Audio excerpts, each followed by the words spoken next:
Welcome to the Slop Temple. We pray this video helps. In this video, I will explain how to play Portal 2 split screen. First, ensure you have two compatible game controllers connected to your system, whether it's a personal computer or a console. Once your controllers are ready, launch the Portal 2 game. From the main menu, the first player should prepare to initiate a new cooperative game. This initial setup is crucial for a smooth start to your two-player adventure. After the initial setup, Player 1 will navigate through the main menu. Select the cooperative game option to begin the two-player experience. Following this, you will see an option to play split screen. Choose this to enable the shared screen mode.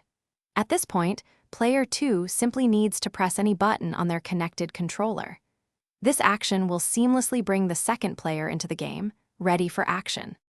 In Portal 2's cooperative mode, each player takes control of a unique robot. One is Atlas, and the other is Peabody.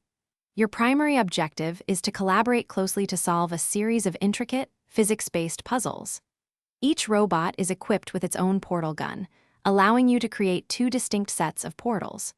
Remember, successful teamwork and strategic portal placement are essential for progressing through the test chambers. To excel in Portal 2's cooperative challenges, effective communication between players is absolutely vital. Talk through your strategies and coordinate your actions for the best results. Don't hesitate to experiment with different portal placements and precise timing.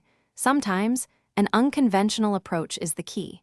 Remember that each player's portals are clearly distinguished by a unique color, making it easier to differentiate your actions. Work together, and you'll conquer every chamber. Thanks for watching. Consider subscribing if we helped you.